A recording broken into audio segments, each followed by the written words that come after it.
ناظرین، پروگرام روپیہ پیسہ میں آپ کو خوش آمدید کہتے ہیں۔ میں ہوں علی ناصر۔ آج جس موضوع کے اوپر ہم پروگرام کا آغاز کریں گے وہ ہے جناب کہہ رہے ہیں کہ نئے ڈیزائن کے کرنسی نوٹ آ جائیں گے۔ ان کے بہت سارے فوائد بھی ہیں، اس کے لیے بہت سارے لوگ مشورے بھی دے رہے ہیں۔ اس کے علاوہ ڈیزائن کے متعلق تو جو بھی بات ہو وہ اپنی جگہ ہے، لیکن معیشت کے اوپر اس کے کیا اثرات مرتب ہوں گے اس کے بارے میں بھی بات ہوگی، اور لوگ جاننے کی کوشش کر رہے ہیں اس وقت کہ اب جن لوگوں نے پہلے پیسہ ذخیرہ کیا ہوا تھا ان کو پھر ظاہری بات ہے بینکاری اداروں کے پاس ہی جا کر یہ نوٹ بدلوانے پڑیں گے۔ خیر، خطے کے اندر جہاں اس طرح کے اقدامات لیے گئے ان کے کیا اہداف تھے وہ ڈسکس کرتے ہیں، پھر یہ جاننے کی کوشش کرتے ہیں کہ کیا نئے ڈیزائن کا نوٹ جو ہے کتنا مفید رہے گا۔ سب سے پہلے تو یہ سمجھنے کی کوشش کرتے ہیں کہ بنیادی طور پہ آج کل کاؤنٹر فیٹنگ کا ایشو بہت زیادہ ہے۔ کاؤنٹر فیٹ کرنسی یعنی کہ جعلی نوٹ، اور ہمارے ہاں بہت زیادہ پھیل چکے ہیں جعلی نوٹ۔ آپ نے دیکھا ہوگا دکاندار عموماً 5000 کے نوٹ کو بار بار رگڑ کے چیک کر رہے ہوتے ہیں کہ یہ اصلی ہے یہ جعلی ہے، لیکن میں آپ کو سچ بتا دوں کہ اس پہ جتنا آپ ہاتھ پھیر لیں اسے سہلا لیں، یہ سمجھنے کی کوشش کریں کہ آپ لوگوں کو ان بنیادی چیزوں کی کوئی پہچان نہیں ہے۔ میں نے یہ دیکھا ہے عموماً جو لوگ 5000 کا نوٹ چیک کر رہے ہوتے ہیں وہ صرف اوپر سے ٹیکسچر کو اپنے فنگر سے رب کر کے چیک کر رہے ہوتے ہیں، اس کے علاوہ ان کو کچھ نہیں پتا۔ ان کو نہیں پتا کہ کون سا ہنسا کس کے ساتھ جڑے تو یہ سیکیورٹی فیچر ہے، اور کہاں کہاں پوشیدہ طور پر نشانات چھوڑے گئے ہیں نوٹ پر تاکہ جو ہے وہ اس کو ریئل یعنی ڈٹرمن کیا جا سکے۔ اس کے ساتھ ساتھ اب تو جعلی نوٹ چھاپنے والے اتنے ماہر ہو چکے ہیں کہ آپ اصلی اور جعلی کے درمیان تفریق کرنے میں بہت مشکل ہو جاتی ہے۔ اور آپ کو پتہ ہوگا حال ہی کے اندر ایک بہت ہائی لیول کمیٹی کے اندر انہوں نے کھڑے ہو کے 5000 کے نوٹ دے دیا، اور انہوں نے کہا کہ جناب اس میں سے آپ تعین کر کے بتائیں کہ اصلی کون سا ہے اور جعلی کون سا ہے۔ اور میرے خیال موصوف جن سے پوچھا گیا تھا انہوں نے ہاتھ اٹھا لیے، انہوں نے کہا میں تو نہیں بتا سکتا۔ تو بنیادی بات یہ، اور نہ ہی وہ اس پوزیشن میں تھے کہ وہ بتا پائیں۔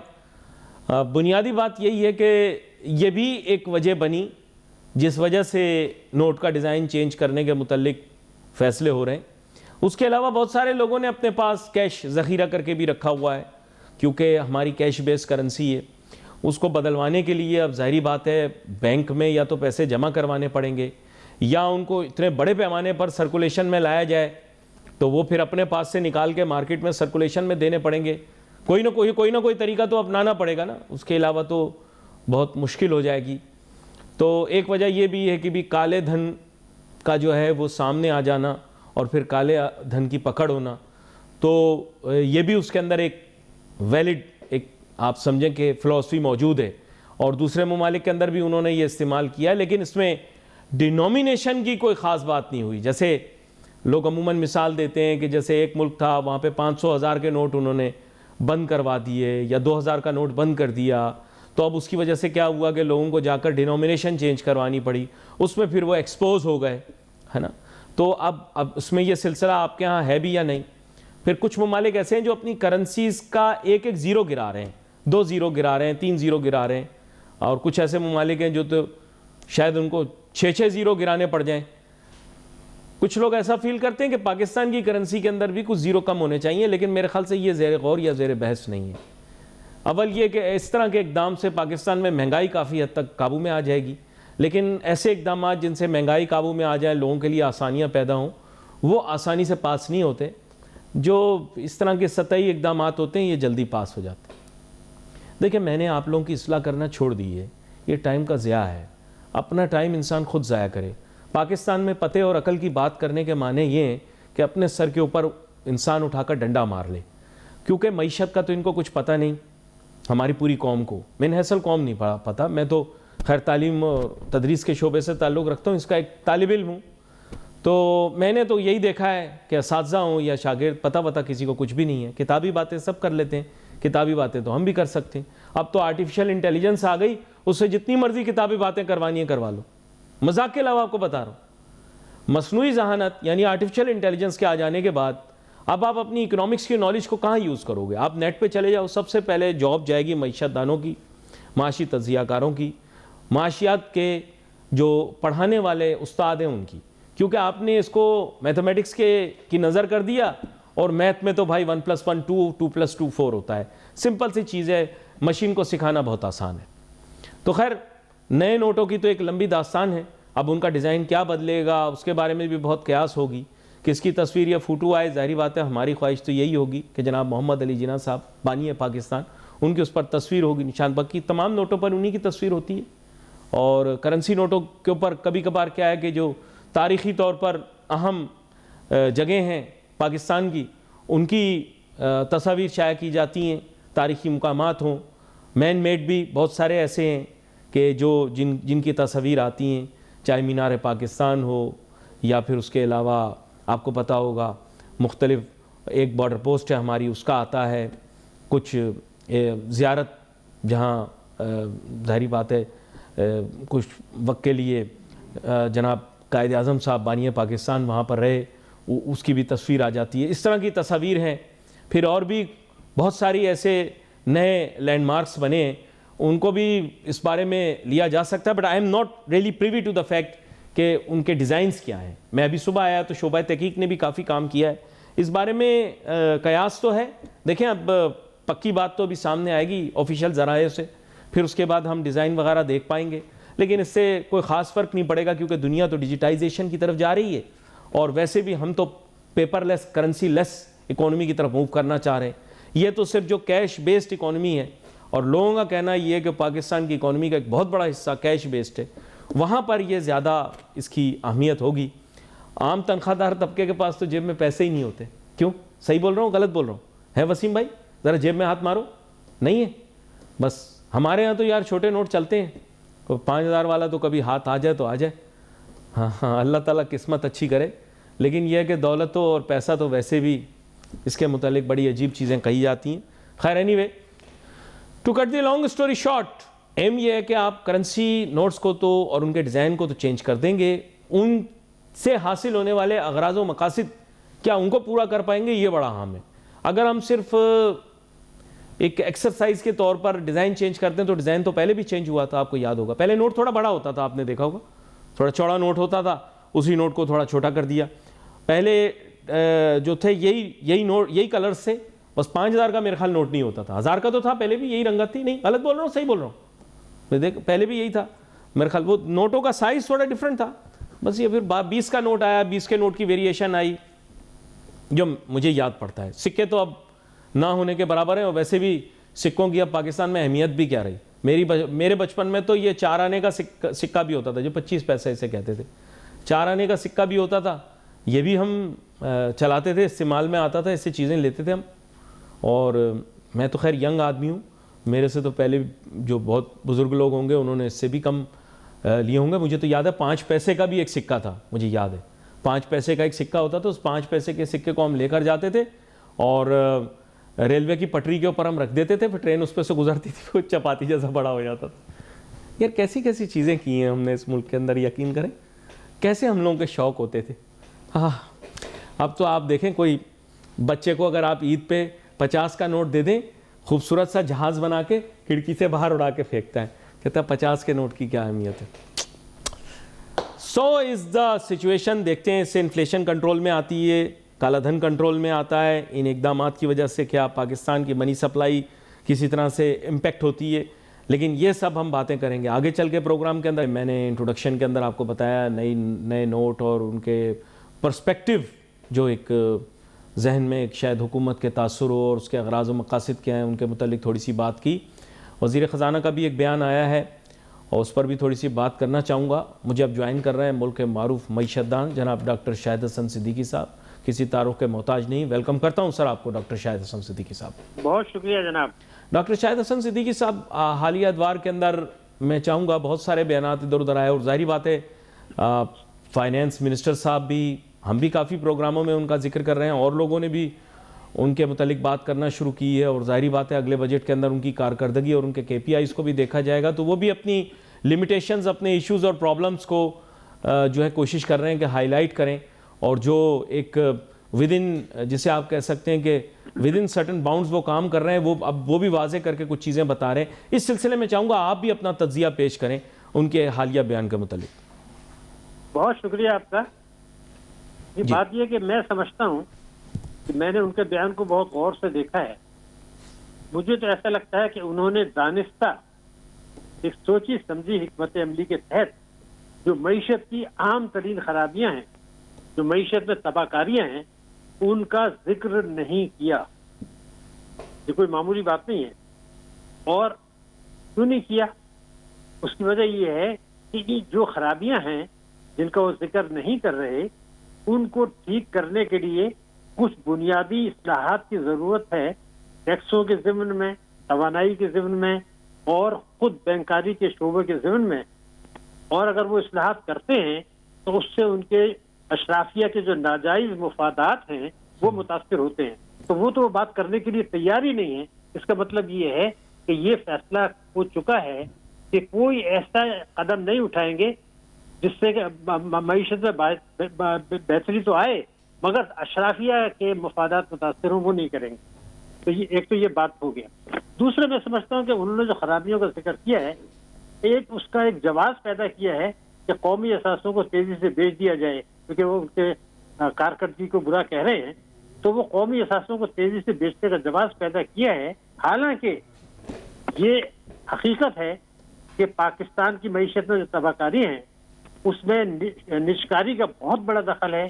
یعنی خرابیوں کی ایک بڑی جڑ جو ہے وہ نجکاری ہے، خاص طور سے بینکوں کی اور پی ٹی سی ایل کی اور کے ای ایس سی کی. اور نجکاری ناکام ہو چکا ہے، اس کے باوجود وہ یہ چاہتے ہیں کہ نجکاری تیزی سے کر دی جائے. نمبر 3، عوام پر بوجھ ڈالنے کا راہ ہموار کرتی ہے کہ جناب کہتے ہیں دیکھیے تو مشکلات ہیں، عوام بھی قربانی دیں تو ان کو بوجھ ڈال دیں. پھر کہا کہ جناب وہ تو ریٹ کم کرنے کی ضرورت ہے. یعنی معیشت کو بہتر بنانے کے لیے تاجروں کو، صنعت کاروں کو مزید برآت دینے کا فیصلہ کر لیا گیا ہے. اس کے لیے بدائی ہیں. اور آخر میں جو آپ نے بجٹ کا ذکر کیا اس میں عوام کے لیے کچھ نہیں ہوگا، اس کا آج سے ہی جواز پیدا کر لیا. یہ تو بالکل واضح ہوگا. ایک اور چیز جو مجھے سمجھ آئی ہے وہ یہ ہے کہ شاید اس حکومت نے یہ فیصلہ کر لیا ہے کہ اس سال کے آخر تک آئی ایم ایف کے پروگرام سے باہر آ جائیں اور کہیں جناب دیکھیے ہم تو آئی ایم ایف پروگرام سے باہر آ گئے، مگر یقیناً 100% سے زیادہ 2027 کے بعد ایک مرتبہ پھر آئی ایم ایف کے پاس جائیں گے کشکول لے کر، اور ایک قرضے کے لیے، وہ ایک قومی المیہ ہوگا. تو یہ پروگرام سے باہر آنے کی تیاری کر رہے ہیں. وہ اس سے پہلے پچھلی حکومتیں بھی کرتی رہی ہیں وقت سے پہلے باہر آنے کی، اور عمران خان نے تو 20 مہینے تک پروگرام ہی معطل رکھا تھا. تو یہ ایک کھیل مجھے لگ رہا ہے. مگر ایک اور اچھا، لیکن فرام این اکانومسٹ پرسپیکٹو مجھے سمجھائیے گا ذرا. میں کافی عرصے سے آپ سے تو خیر میں بہت کچھ سیکھتا ہوں، لیکن میں یہ پڑھ رہا تھا کہ آئی ایم ایف اور جدید عالمی معاشی و زرعی نظام کیا ہے. تو بیسیکلی اس کو میں جو سمجھ پایا، میکینکس کو میری اصلاح کیجیے گا، میں آسان الفاظ میں ہی سوال کرتا ہوں، آپ اپنے حساب سے جواب دیجیے گا. بات کچھ ایسی ہے کہ ہمارے ٹریڈ بیلنس کو ٹھیک کرنے کے لیے آئی ایم ایف اپنا کردار ادا کرتا ہے. یعنی بیلنس آف پیمنٹس عام الفاظ میں، لیکن اس کو تھوڑا اور سہل کر دیتے ہیں ٹریڈ بیلنس کے لیے. پاکستان کی امپورٹس بہت زیادہ ہیں، ایکسپورٹس نسبتاً کم ہیں. درمیان میں جو خلا ہے وہ ریمیٹنسز یعنی ترسیلات پورا کرتی ہیں. جو ترسیلات سے پورا ہو گیا وہ ٹھیک، جو بقیہ حصہ چھوٹا سا رہ گیا اس کے لیے ہمیں آئی ایم ایف سے رجوع کرنا پڑتا ہے. تو وہ چھوٹا سا حصہ ہو سکتا ہے نجکاری کے ذریعے، یا پھر اس وقت جو ہم جنگی جہاز جو ہیں وہ بھی آپ کو پتہ ہے کہ ہم لوگ ڈیفنس پروڈکشن کے ذریعے اس گیپ کو پورا کر سکتے ہیں اگر ہماری یہ ڈیلز گو تھرو ہو جاتی ہیں. تو پھر شاید آئی ایم ایف کے پاس جانا نہ پڑے. یہ تو خیر بہت انہوں نے اوور ایسٹیمیشن بتائی، لیکن ایسا لوگوں کا کہنا ہے کہ شاید ہماری ڈیفنس ایکسپورٹس ہی جو ہیں وہی تقریباً ٹو دا ٹیون آف 2.5 یا 3 بلین ڈالرز تک ہو سکتی ہیں. آئی ڈونٹ نو صحیح ہے غلط ہے، لیکن ہو سکتا ہے تھرو دا ایئرز اس سے بھی زیادہ بڑھ جائے. تو یہ مجھے سمجھ میں آیا ہے. کیا یہ وجہ ہو سکتی ہے کہ آئی ایم ایف کے پاس نہیں جائیں گے اب؟ دیکھیے بات یہ کہ آپ نے تمام صورتحال کو بہت ہی خوبصورتی کے ساتھ، نفاست کے ساتھ واضح طور پر بتا دی. مگر میں تو ایک بات پوچھنا چاہتا ہوں کہ آپ کو ذرا سا. ایک تو یہ ہے کہ یہ جو 6 مہینے گزرے ہیں جولائی سے دسمبر، اس میں پاکستان کی جو امپورٹس ہیں وہ برآمدات سے دگنی سے بھی زیادہ ہو گئی. یعنی پہلے اگر آپ دیکھ لیں پچھلے برسوں میں تو دگنی سے زیادہ کبھی نہیں ہوتی. تو جب یہ حکمت عملی، جب آئی ایم ایف کا پروگرام چل رہا ہے، آئی ایم ایف بھی بہت خوش ہے، تو پاکستان میں بیڑا غرق کیا، امپورٹس کو بے تحاشا بڑھا دیا. آپ فگر دیکھ لیجئے کہ آپ کا تجارتی خسارہ جو ہے 6 مہینے میں پچھلے سال کے اسی مدت کے مقابلے میں $5 ارب بڑھ گیا. تو یہ گٹھ جوڑ ہے IMF کا اور ہماری اشرافیہ کا, ہماری حکومت کا, FPR کا, صوبائی حکومتوں کا, پارلیمنٹ کا, اسمبلیوں کا, تاجروں کا, صنعتکاروں کا, علماء کا. ایک گٹھ جوڑ ہے طاقتور طبقوں کو کرنے کے لیے. ایک تو بنیادی بات. مگر آپ نے جو دوسرا نقطہ اٹھا دیا ہے نا, اس کی طرف بھی اور توجہ کی ضرورت ہے. پہلی بات, مثال کے طور پر آپ دیکھ لیں, پچھلے 7 سال گزرے ہیں, اور 2018 سے 2025 تک, میں آپ کو بہت عام بتا رہا ہوں بات, لیکن یہ آپ نے خود جو ہے نا یہ نقطہ چھیڑا ہے. اب سن لیجیے, 7 برسوں میں پاکستان نے جو امپورٹس کیے ہیں وہ ہیں $404 ارب, 400 ارب ڈالر سمجھ لیں, اور جو برآمدات کی ہیں وہ $193 ارب ہیں. یعنی $211 ارب کا تجارتی خسارہ ہو گیا. اب سوال یہ پیدا ہوتا ہے کہ پھر جیسے آپ نے خود ہی کہا کہ وہ $201 ارب کی ریمیٹنسز آ گئی, تو وہ کافی کم ہو گیا. اب اس کو یہی کیچ ہے, یہ پاکستان کا کینسر ہے. میں اکیلا 15-20 سال سے یہی بات کر رہا ہوں. میں ابھی آپ کو ثابت کر دوں گا کہ یہ کینسر ہے ہمارا. اس لیے کہ یہ جو ریمیٹنسز ہیں, یہ انکم ٹیکس آرڈیننس 111(4) ایک ہے, اس سے مستفید ہو کر آ رہی ہیں. یعنی یہ کارکنوں کی نہیں ہے. کارکنان بیچارے ہمارے جو بیچتے ہیں ان کو تو آپ کو اور ہمیں سلام کرنا چاہیے, لیکن ہو یہ رہا ہے کہ جو بڑی بڑی ریمیٹنسز آ رہی ہیں یہ کارکنوں کی کہاں سے ہو گئی. ہر $1 لاکھ کی ریمیٹنس کے اوپر 45 لاکھ کم سے کم ٹیکس کا نقصان. نمبر 1, اگر یہاں سے جو چوری کا پیسہ ہے, رشوت کا ہے, بھتے کا ہے, جو بھی ہے, وہ باہر جاتا ہے ہنڈی حوالے سے, اور وہی پیسہ ریمیٹنس سے واپس آ جاتا ہے, اس پہ کوئی سوال نہیں پوچھا جاتا. 111(4) ہے, اور ISI بھی نہیں پوچھ سکتا, اسٹیٹ بینک پوچھ سکتا ہے, وہ کبھی نہیں پوچھتا, اور ٹیکسوں کا نقصان ہو جاتا ہے. اب یہ جو بات میں آپ سے کر رہا ہوں, تو اگر کسی وقت FATF نے ہماری جو ہے وہ گردن پکڑ لی کہ بھئی یہ تو ذرا بتا دیں یہ ریمیٹنس سے 111(4) کیا ہے, اس کو آپ بند کریں, وہ جو جھٹکا لگے گا پاکستان کے اوپر خدا نہ خواستہ, تو وہ تو ڈیفالٹ سے بھی نہیں سیکھ ہوگا. یہ بات میں کیوں کہہ رہا ہوں, میں تو 15 سال سے کہہ رہا ہوں اکیلا, مگر ایک خاموشی سے ایک بات سپریم کورٹ میں کی گئی تھی کہ 1 سال کے اندر $20 ارب کی ریمیٹنسز آئیں پاکستان میں. یہ سپریم کورٹ کو حکومت نے بتایا. اسی سال لوگوں نے اب مارکیٹ سے ڈالر خریدے, چوری کا پیسہ بھی تھا, اس میں سب کچھ تھا, اس کو اپنے فورن کرنسی اکاؤنٹ میں جمع کیا, وہ پیسہ باہر چلا گیا. $15 ارب تھا, وہ بچا کیا. آج کل اوور انویسٹنگ عروج پر ہے, انڈر انویسٹنگ عروج پر ہے, سرمایہ کا فرار عروج پر ہے. اسی حکومت نے انہوں نے کارنامہ یہ انجام دیا ہے کہ اگر آپ بینکوں میں بڑی رقم جمع کرائیں, جو آپ کی جائز آمدنی ہے جس پہ ٹیکس ہے, اس کے منافع پہ 45% ٹیکس. اس کا اب وہ بیچارے کیا کر رہے ہیں, وہ کہتے ہیں جی بیچارے تو میں نہیں کہوں گا, وہ ڈالر بنا کے باہر بھیج رہے ہیں. وہ کیوں باہر بھیج رہے ہیں, اس لیے کہ آپ 45% ٹیکس لے رہے ہیں, تو ڈالر بنا لیں, سیف بھی ہو جائے گا. تو یہ جو کھیل شروع ہوا ہے یہ سرمایہ کے فرار کا, پھر کیا ہو رہا ہے ساتھ میں بتا دوں, تینوں پارٹیاں جو ہیں جہاں ان کی حکومتیں ہیں, PTI بھی اس میں ملوث ہے, پیپلز پارٹی بھی ہے, MLN بھی ہے, کہ 40 کروڑ کی پراپرٹی جو ہے وہ 10 کروڑ میں بکتی ہے. تو جس نے بیچی اس کے پاس 30 کروڑ آ گیا نا, اب وہ پیسے کو گدا گاڑی میں رکھ کے باہر بھیجنے کی تیاری کرتا ہے. یہ کھیل چل رہا ہے. تو اس کو اگر آپ مناسب سمجھتے ہیں تو میں اس کو کینسر کہہ رہا ہوں. یہ ریمیٹنسز نہیں ہیں, یہ کبھی بھی پھنس جائیں گے اور کبھی آپ کی ٹیکسوں کا ہدف حاصل نہیں ہوگا. یہ جو اعداد و شمار میں نے ریمیٹنسز کے بتائے یہ میرے اپنے نہیں ہیں, اس پر آپ غور کر لیں, آپ کے سوال کا جواب مل جائے گا. اچھا, یہ آپ جو بات کہہ رہے ہیں ظاہری بات ہے, میں کئی سالوں سے آپ کے ساتھ ڈسکشن کر رہا ہوں, آپ فیئرلی کنسسٹنٹ رہے ہیں. کچھ چیزوں کے بارے میں آپ نے شروع سے ہی آغاز سے ایک ہی سٹانس رکھا ہے اور بدلا نہیں ہے اس دورانیے میں. ایک چیز میرے ذہن میں تھی, میں ذرا سوال آپ سے پوچھنا چاہ رہا تھا. کچھ اخبارات پڑھے, کچھ جریدے, کچھ رسالے پڑھے, اکتوبر میں پاکستان کی معیشت خراب ہو گئی. کالم نگار ستمبر میں پاکستان کی معیشت کو دنیا کی بہترین معیشت کہتا تھا, اکتوبر میں اس نے اپنے ہی آرٹیکلز میں کہنا شروع کر دیا پاکستان کی معیشت خراب ہو گئی. نومبر میں تو اس نے کہا کہ صاحب اب تو پاکستان کی معیشت اس حد تک خراب ہو گئی ہے کہ پتہ نہیں کیا ہوگا.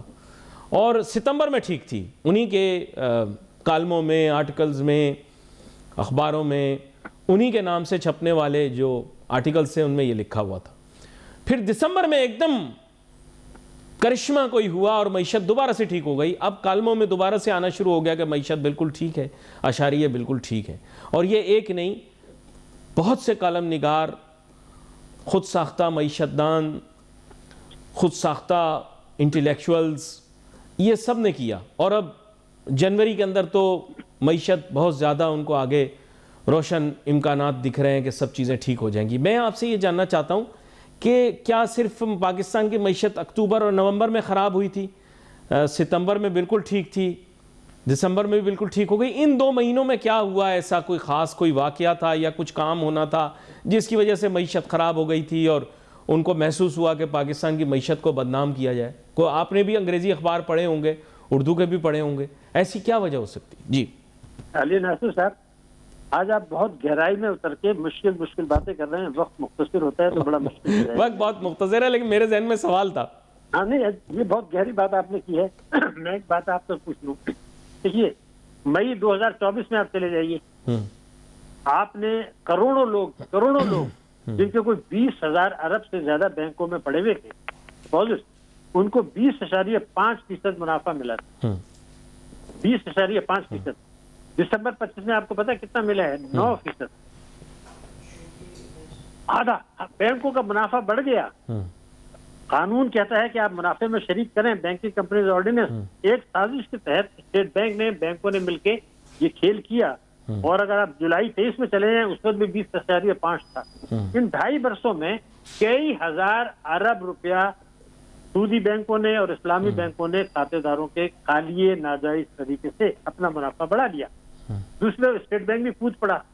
قائد اعظم کے میں جو چند اسٹیٹ بینک کے گورنر ہیں گزرے ہیں جن کی ریسپیکٹ ہے, وہ ہیں ان میں سے پہلے تھے زاہد حسین صاحب, پہلے گورنر.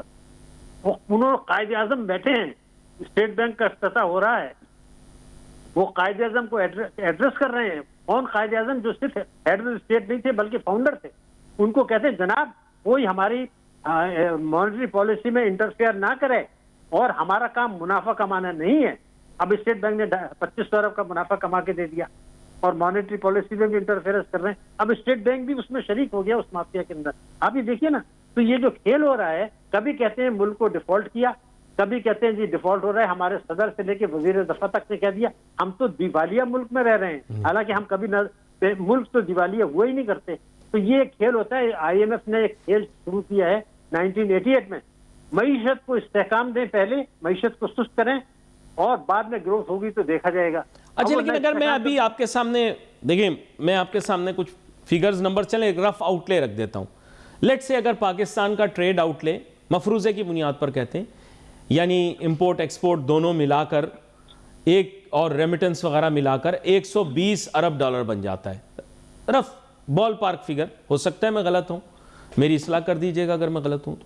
لیکن بات یہ ہے کہ اس میں سے صرف 2 ارب ڈالر کا شارٹ فال آئے گا یا 3 ارب ڈالر کا شارٹ فال آئے گا, یعنی 120 ارب ڈالر کے آؤٹ لے میں سے. تو ان 2 سے 3 ارب ڈالر کے لیے اتنا بڑا ڈسپلنری پیکیج کہ اس کو واپس کرنے کے لیے آئی ایم ایف کی ساری شرائط ماننی پڑیں گی, ساری باتیں سننی پڑیں گی, یہ مجھے تھوڑا سا کنفیوز کر رہا ہے. یعنی ہمارے اکانومی کے اندر کوئی ایسا کیٹلسٹ موجود نہیں ہوگا جو یہ مشکل سے 1 یا 2% جو یہ شارٹ فال آ رہا ہے اس کو پورا کر سکے. علی ناصر صاحب, پوزیشن تھوڑی سی مختلف ہے. جی جی, اس سال میرا اندازہ یہ ہے کہ ہمارا جو تجارتی خسارہ ہوگا وہ 35 بلین ڈالرز ہوگا. او ماہ, جی ٹھیک ہے نا. 19 ارب ڈالر تو ہو چکا ہے نا. آپ دیکھیے جولائی سے ستمبر آپ کے سامنے حکومت کی فگر سے 19 بلین ڈالرز کا تجارتی خسارہ ہو چکا ہے. جی جی جی. آئی ایم ایف کی پھر آپ یہ جو کہتے رہتے ہیں نا فخریہ کہ جی میرے ریزرو بڑھ گئے, ارے بھائی 12 ارب ڈالر تو دوست ملکوں کے پیسے ڈپازٹ پڑے ہوئے ہیں. اگر آپ کو 12 ارب ڈالر نکال دیں تو آپ کے پاس تو ریزرو ہی نہیں ہے. ایک بات. اب وہ ممالک بھی جو ہے امریکہ کے زیر اثر ہیں سوائے چائنا کے, وہ یہ کہتے ہیں کہ اگر آپ آئی ایم ایف کے پروگرام میں نہیں ہے تو ہم آپ کو یہ ڈپازٹ نہیں دیں گے, چاہے یو اے ای ہو چاہے سعودی عربیہ ہو. آپ کو یاد ہے جس زمانے میں ہم نے نیوکلیر بلاسٹ کیا تھا اور ہم سارے عالم اسلام کا ہم کہہ رہے تھے کہ کامیابی ہے, تو سعودی عرب نے جو ہے وہ اسلامک ڈیولپمنٹ بینک جدہ نے ہمارا روک دیا کہ جی پہلے آپ آئی ایم ایف کے پاس جائیں. تو یہ کھیل الگ ہے نا. آپ دیکھیے یہ آپ خود سمجھتے ہیں انٹرنیشنل, وہ چاہتے یہ ہیں کہ ہم آئی ایم ایف کے چنگل میں رہیں. امریکہ چاہتا ہے, پاکستان کی تمام حکومتیں چاہتی ہیں, پاکستان آئی ایم ایف چاہتا ہے, ورلڈ بینک چاہتا ہے, امریکہ چاہتا ہے, مڈل ایسٹرن کنٹریز چاہتے ہیں ہم آئی ایم ایف کے پروگرام میں رہیں, ورنہ نہ یہاں وہ ایف ڈی آئی آئے گا جیسا بھی ایف ڈی آئی آتا ہے, وہ حالانکہ وہ بھی نقصان کا سودا ہے. میں نے آپ کے کہنے پر وہ مینڈیٹ پڑھا, اس مینڈیٹ میں یہ لکھا ہوا ہے کہ بین الاقوامی زرعی نظام اگر چھوٹا ملک بھی ہو پاکستان جیسا, ویسے تو پاکستان بڑا اہم ملک ہے، لیکن اگر اکنامی کے اندر اس کی کنٹریبیوشن گلوبل اکانومی کے اندر اتنی نہ بھی ہو، لیکن اگر وہ مسنگ لنک کہیں ڈسٹرب ہو گیا تو دنیا کی پوری معیشت بیٹھ جائے گی. ان کا کہنا یہ ہے، ہو سکتا ہے وہ غلط سوچتے ہوں، لیکن آئی ایم ایف کا اور یہ جو نیا گلوبلائزیشن عالمگیریت کا جو فلسفہ ہے وہ کہتا ہے کہ ایک چھوٹا سا ملک بھی ہو، اگر وہ what you owe to it and what it owes to others کے اندر کہیں سسٹم گڑبڑ ہو گیا تو پورے ملک پوری دنیا کی معیشت خراب ہو جائے گی. اس لیے ہمیں سب پر سرویلنس رکھنا ضروری ہے. کیا ان کا اسٹانس صحیح ہے غلط ہے؟ دیکھیے یہ تو کھیل میں آپ کو ایک اور بتا دوں، پہلے اجازت دے دیں. جی جی. ہمارے وزیر خزانہ صاحب جن کی ابھی آپ تعریف کر رہے تھے، انہوں نے کچھ عرصے پہلے یہ کہا کہ ہم نے $10 ملین کی فیس دے کے آئی ایم ایف سے ایک رپورٹ بنوائی تھی گورننس اور کرپشن کے اوپر. انہوں نے یہ کہا کہ وہ رپورٹ جو ہے وہ پاکستان کی پارلیمنٹ اور پاکستان کی حکومت پر چارج شیٹ، ان کے الفاظ ہیں میرے نہیں. اب میں ان کو 2 باتیں بتانا چاہتا ہوں. ایک تو یہ کہ آئی ایم ایف کے چارٹر میں یہ ہے ہی نہیں کہ وہ کسی کو چارج شیٹ کر رہے ہیں، کر ہی نہیں سکتے. یہ سرویلنس کر سکتی ہے اور ایڈوائز کر سکتی ہے، سجیشن دے سکتی ہے، گائیڈ کر سکتی ہے، ری سٹرکچرنگ اور ریفارم کے لیے بتا سکتی ہے. نہیں، انہوں نے تو چارج شیٹ کا لفظ استعمال کیا نا.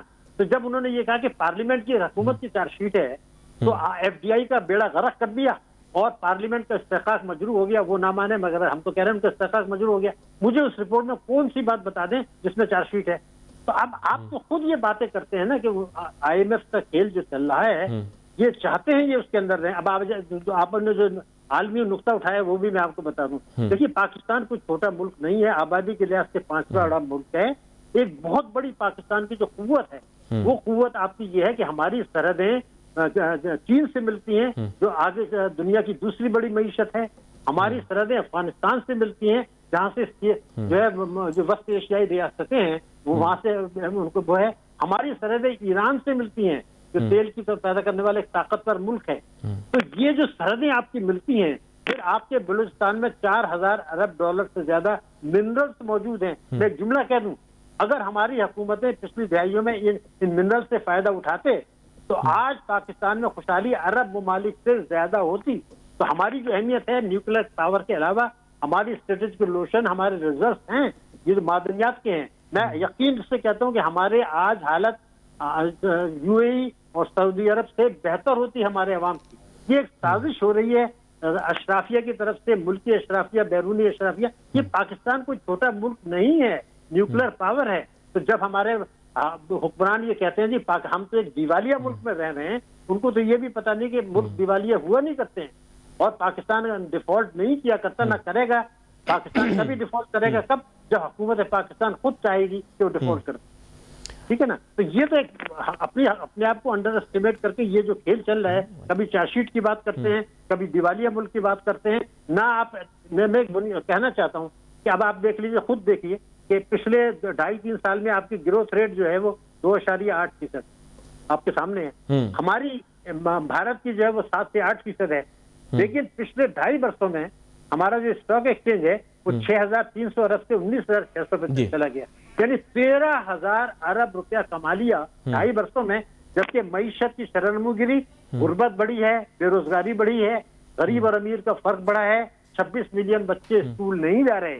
تو جب آپ کی ساری پالیسیاں یہی ہوں گی کہ اس طریقے سے ملک کو چلائیں تو یہ تو کسی کو نظر آ رہا ہے. تو اگر ہم اس پر بات کرنے کے لیے بھی تیار نہیں ہیں تو پھر آپ خطرات سے نگاہیں چکا لیں. یہ جو لوگ ہیں مڈل کلاس کے، ایلیٹ کلاس جو سفر کر رہے ہیں، وہ دن بھر باتیں کرتے ہیں جس مقدمے کا کیا ہوا، بیل کا کیا ہوا، فلانے کیا ہوا. ارے بھائی تم اپنی بات کرو کہ ہمارے ملک میں غربت ہے، 26 ملین بچے اسکول نہیں جا رہے، 12 کروڑ لوگ جو ہیں غربت کی لکیر کے نیچے ہیں. عام آدمی کو صاف پانی میسر نہیں ہے، علاج معالجہ میسر نہیں ہے. آپ کو میں ایک جملہ بتا دوں، میں رپورٹ پڑھ رہا تھا ہیومن ڈیولپمنٹ انڈیکس، وہ یہ کہتے ہیں کہ 193 ملکوں میں پاکستان کا نمبر 168 ہے.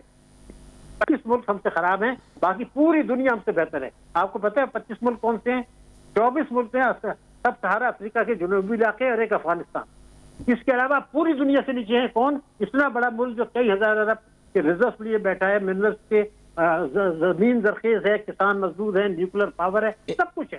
تو یہ تو ایک سازش ہو رہی ہے کہ یہ طاقتور ملک جس کے عوام بڑے طاقتور ہیں، جس کی فوج بہت مضبوط ہے. یہ بڑا عام نقطہ آپ کی طرف سے آیا ہے، لیکن اس پر پورا پروگرام کرنا پڑے گا. چند منٹ اس کے لیے گفتگو کے لیے کافی نہیں ہوں گے. اور آپ کو میں دعوت دوں گا کہ اسٹوڈیو کے اندر آگے آنے والے دنوں کے اندر تشریف لائیں.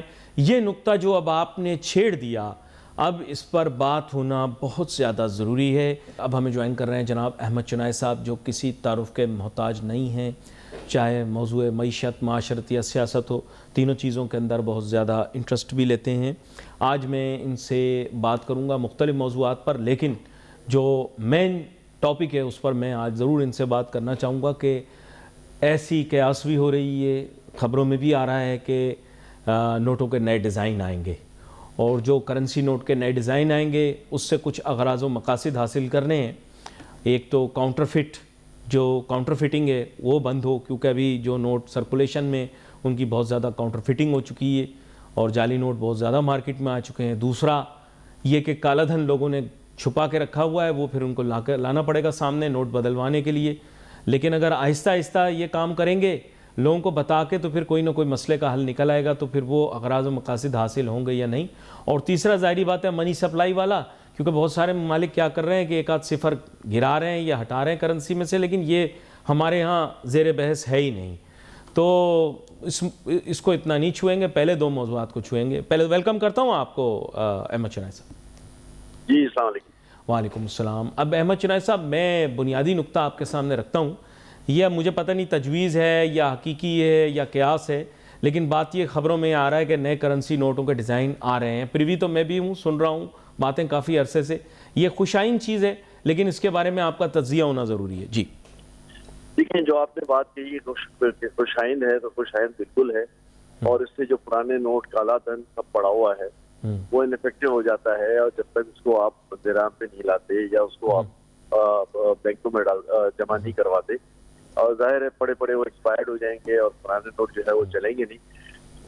ظاہر ہے جو پہلے باتیں آتی تھی کہ 5000 کا نوٹ منسوخ ہونے جا رہا ہے، 500 کا نوٹ منسوخ ہونے جا رہا ہے، یا 1000 کا نوٹ منسوخ ہونے جا رہا ہے، وہ یہی چیز ہے کہ اس کو نئے نام سے کہ جی اب نئے ڈیزائن سے ہم لا رہے ہیں. تو نئے ڈیزائن سے لانے کا مطلب یہ کہ آہستہ آہستہ بدلتی جو پرانے نوٹ لوگوں کے پاس اگر اسٹور میں پڑے ہوئے ہوں گے، کالا دھن پڑا ہوا ہوگا، تو وہ جو ہے وہ نکلنا شروع ہو جائیں گے، اور پھر اس کی تمام ریپلیسمنٹ جو ہے وہ نئے اس سے ہو جائے گی.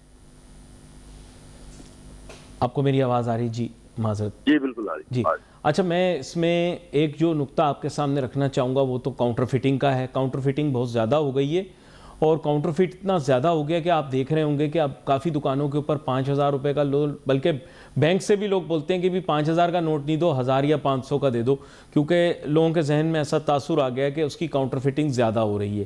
تو سب سے پہلے تو اس کو ایڈریس کرتے ہیں، کیونکہ فیوچر کے اندر بھی یہ بڑا ضروری ہے کہ یہ کاؤنٹر فٹنگ کا ایلیمنٹ پاکستان کے اندر کیسے کم کیا جا سکتا ہے، کیونکہ اب تو اتنی ہائی کوالٹی کاؤنٹر فٹنگ ہو رہی ہے کہ بندہ پکڑ بھی نہیں سکتا. جی دیکھیے، ظاہر ہے لوگوں کے پاس کاؤنٹر فٹنگ بڑی بڑی اکوپمنٹس ہیں، مشینری ہے، اور اس سے وہ لوگوں کو ریسیو کرنے کا کام کرتے ہیں.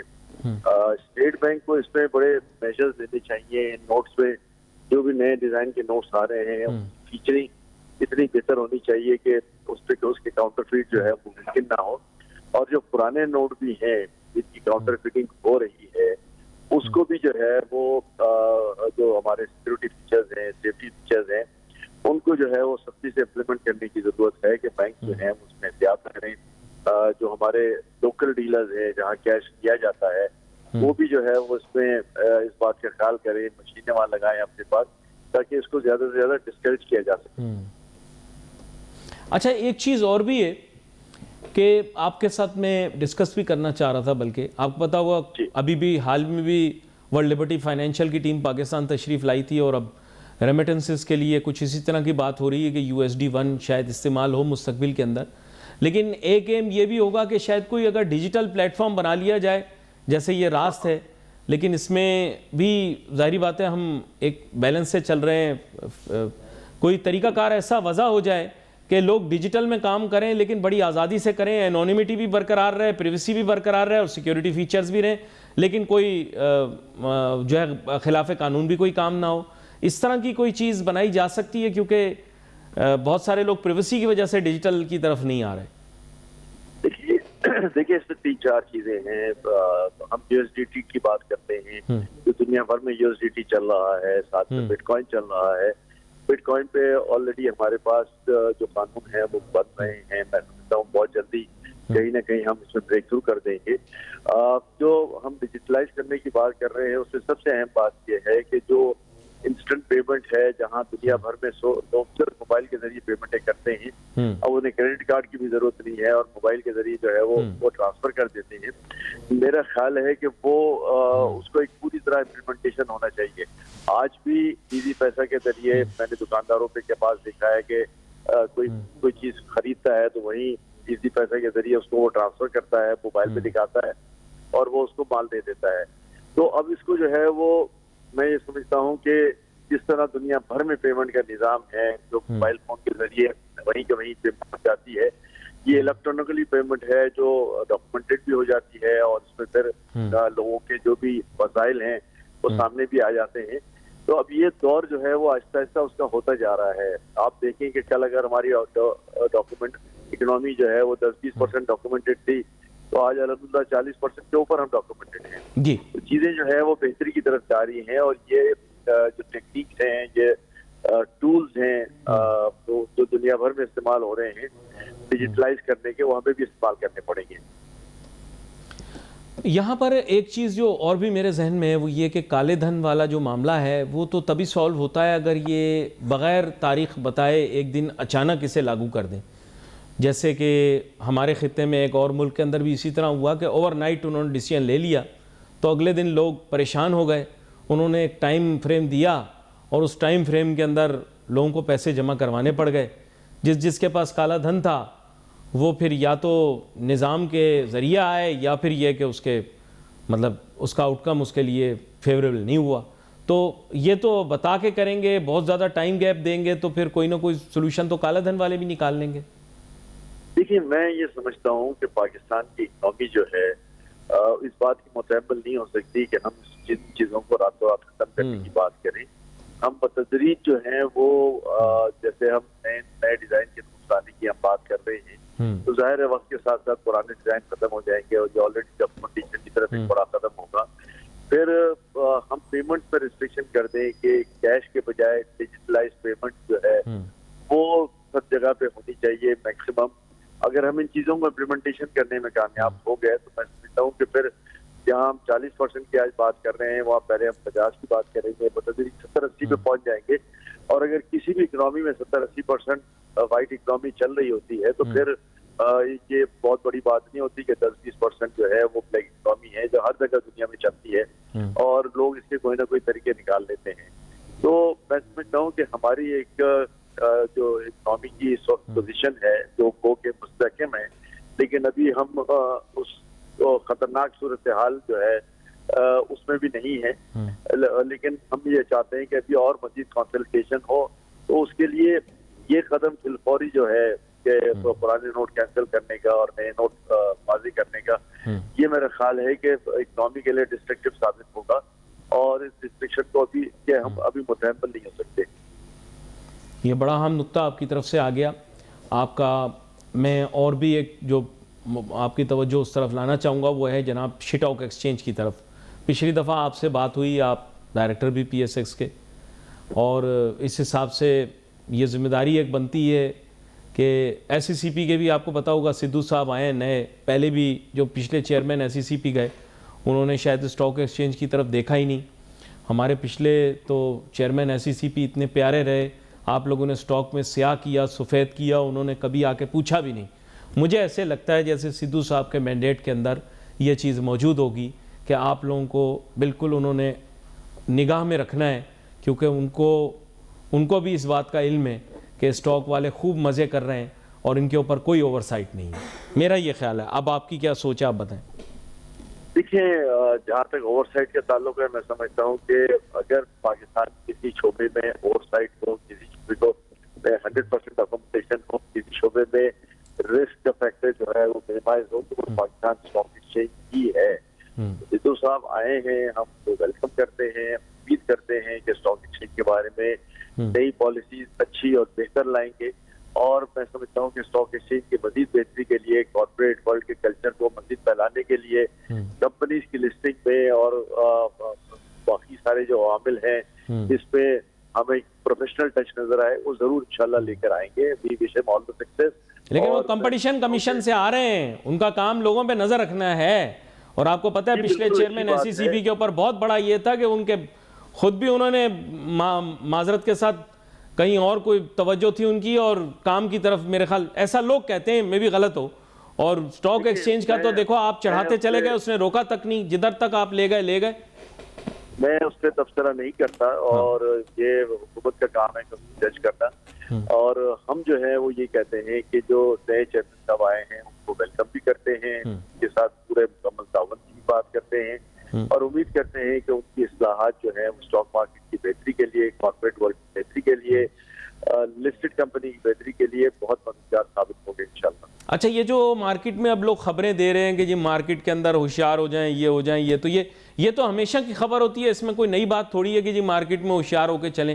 یہ تو پروڈنٹ ہو کے تو ہر وقت ہی سرمایہ کار کو چلنا چاہیے, چاہے مارکیٹ اچھی ہو یا. آپ نے بالکل صحیح فرمایا کہ جس نے بھی انویسٹمنٹ کرنی ہے, چاہے کیسی بھی مارکیٹ ہو, وہ پروڈنٹ ہو کے کرے, وہ مارکیٹ کو دیکھ کے کرے. یہ تو ہمیشہ کی بات ہے, ہمیشہ کی بات, آج یہ نئی بات نہیں ہے کوئی. اور پلس یہ کہ مارکیٹ جو ہے وہ آج بھی آپ دیکھ رہے ہیں, مارکیٹ میں ایپیٹائٹ بھی نظر آ رہا ہے, مارکیٹ میں بھی نظر آ رہا ہے.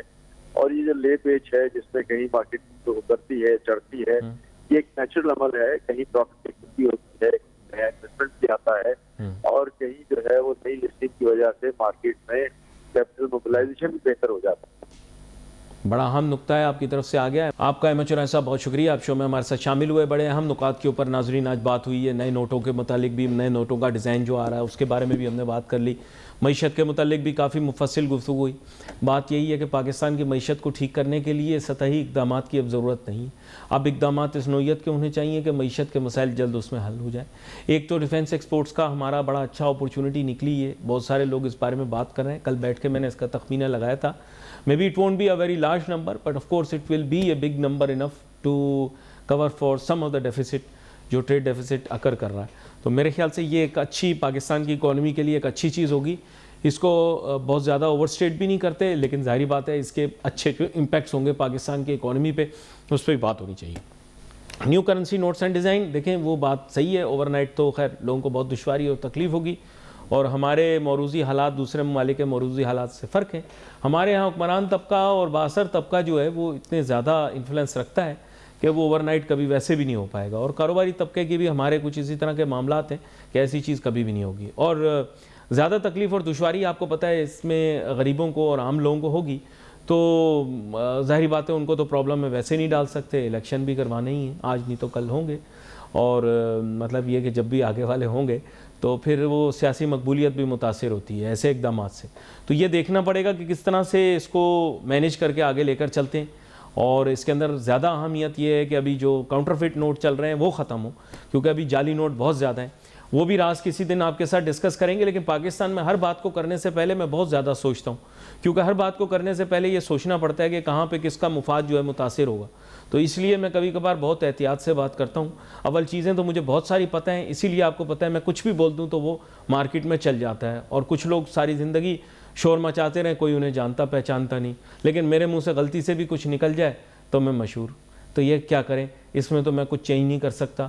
سچائی چیز ہی ایسی ہے کہ اسے جہاں بھی بولا جائے, جیسے بھی بولا جائے, لوگ اس کے پیچھے بھاگتے ہیں. اور پاکستان میں لوگ اس کے پیچھے بھاگتے ہیں تاکہ سچ کوئی بول نہ سکے, اور دوسرے ممالک کے اندر سچائی کے پیچھے لوگ اس لیے بھاگتے ہیں کہ بھئی یہ سچ بول رہا ہے, اس کی بات سنو. آپ کو سمجھ نہیں آئی, آپ کو آئے گی بھی نہیں سمجھ, بڑا مشکل ہے یہ کچھ سمجھنا. آگے آنے والے پروگراموں کے اندر پروگرام غور سے دیکھتے رہیے, آہستہ آہستہ چیزیں سمجھ میں آئیں گی. We wait for your messages on Facebook. Ali Nasir ہماری ٹیم کو اجازت دیجیے, اللہ حافظ.